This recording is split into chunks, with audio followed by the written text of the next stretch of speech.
There is no doubting the fact that the United States government has put through a considerable amount of effort in the past 2 months or so to foment regime change inside of Venezuela. And they've said that this is the red line, that Maduro must go now, and that the illegitimate claimant to the presidency, Juan Guaido, should take the reins of power immediately inside of Venezuela. And this was the whole crux of everything that was right now, this moment. Hola, I'm Mike Pence, the Vice President of the United States. The United States supports the courageous decision by Juan Guaido, the President of your National Assembly, to assert that body's constitutional powers, declare Maduro a usurper, and call for the establishment of a transitional government.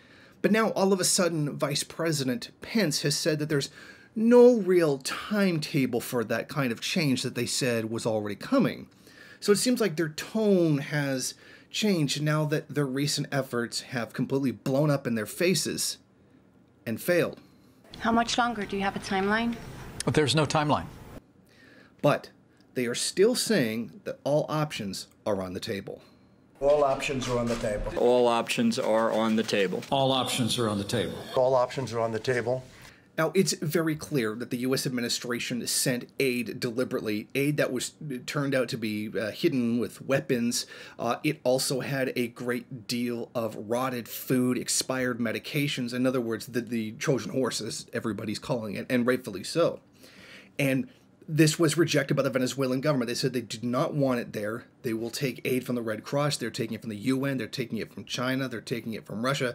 But they will not take it from the United States because USAID, obviously, and historically has contained weapons to foment regime change. And this has been their attempt to ship those weapons into the country to give to right-wing elements to destabilize the government. And as a result, the Venezuelan government doesn't want it. They declared Juan Guaido to be the president based on Juan Guaido just simply declaring that he is. And even if he was the interim president, that would have lasted only for 30 days, and he's been running around calling himself the president for more than that. So even if it had been valid, he would have already been out of office by now.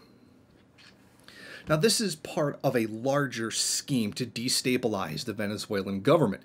There's been considerable efforts to destroy the economy, and the U.S. has even said it was Elliot Abrams, notorious war criminal, who's now the U.S. Special Envoy on Venezuela.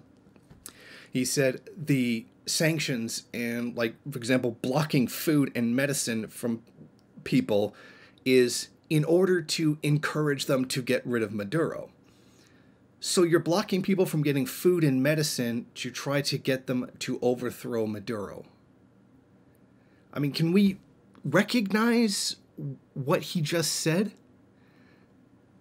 I mean, if that's not weaponizing sanctions, what is? They literally just said, we are going to kill you from hunger and lack of medical care if you don't get rid of your president. If that's not an act of war, what is? If that's not an act of inhumanity, if that doesn't violate the UN, what does? I mean, that's very, very clear what's going on here. Not to mention the blackout that's been going on for more than a day that was, as the Venezuelan government reports, the actions of right-wing extremists inside the country doing work on behalf of the U.S. government. It's been so bad that the government told people, you know, just stay home from school, stay home from work. There's no point to even going because there's no electricity because of these sabotage efforts. But what's important here is to listen to the wording that U.S. representatives are using. It seems like they're backtracking. Now there's no timetable that we previously had to foment a regime change that we were pushing from the beginning, but it seems to be a little bit different now. They seem to be backing off a bit because the efforts thus far to overthrow the Bolivarian Revolution, while they have caused great harm to the Venezuelan people and have committed outright crimes against humanity against them, they have failed to oust the democratically elected leader of Nicolas Maduro. Thank you for watching. If you like this program, then please head over to my Patreon page and set up a monthly donation. It's your donations that keep this program running. Also, if you would like, please rate, comment, subscribe, and share in various social media.